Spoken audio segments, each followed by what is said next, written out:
Wings unfurl, its haunches as strong and mighty as a small army, and nostrils with smoke a-curl, claws that catch, jaws that bite, and a raging inferno fills the night. It growls, it roars, it gnashes its fangs with a grating clack.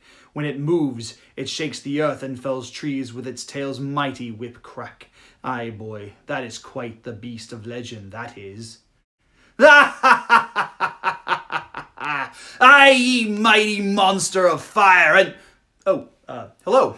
Hi, I'm indie author and vlogger Garrett K. Jones, and today on Forming Fantasy, I'll be discussing how I incorporated one of the fan favorite staples of any fantasy series, because in this episode, Thar be dragon.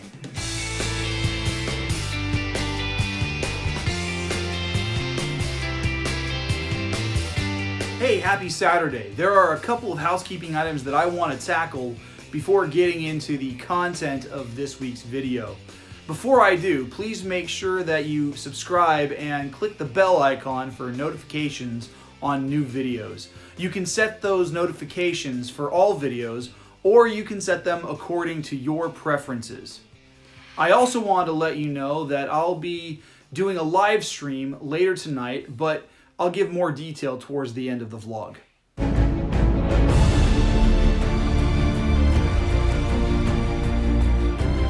So the dragons in my series, the Archives of Icínq-Régn, are the oldest sentient race of beings.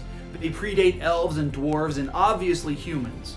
They share a close bond, whether they know it or not, with elves, vampires, and the celestials of my books, the Karasur.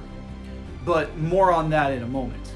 The first dragon readers of my series get introduced to is Groma, the king of the dragons. She... Say what? Yes, she comes into rule after the assassination of her predecessor, Cormat, whose death kickstarts the Menenian Wars that took place before the events of Book 1, The Heirs of Menenius. I based her design off the traditional European-style dragon, very saurian, with four limbs, hind limbs, and a pair of wings.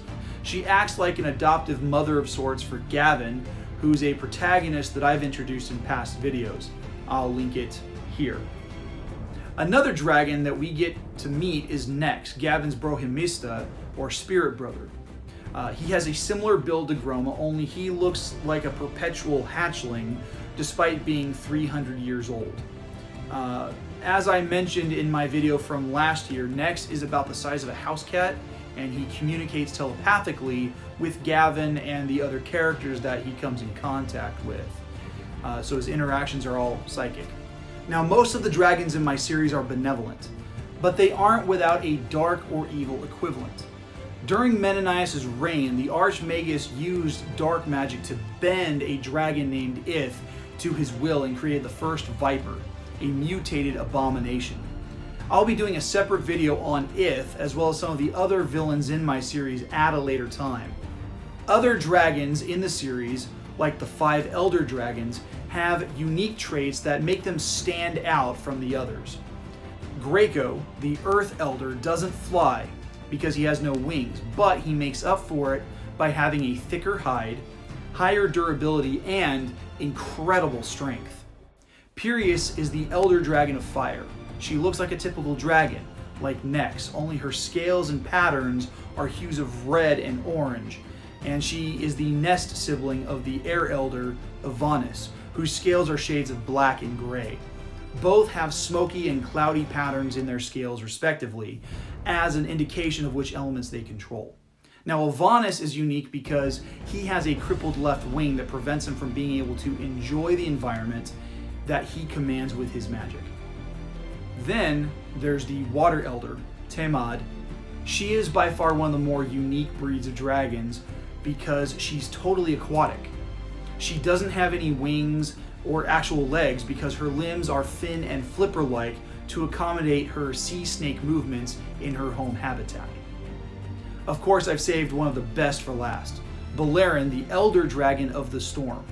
He also looks like your typical European dragon with the forelimbs and the hind limbs and the wings, but unlike the others, he has a mane of gold and silver hair running down the back of his head and neck, as well as a beard of pristine white hair trailing down from his chin.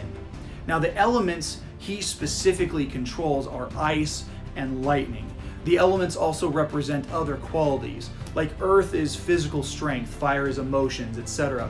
Now, because he has been exiled in a large tower by himself and controls two elements, which respectively represent wisdom and knowledge, Balerion has been slowly going insane over the centuries. While dragons are a staple for most fantasy, I feel like they always tend to be used in one of two ways.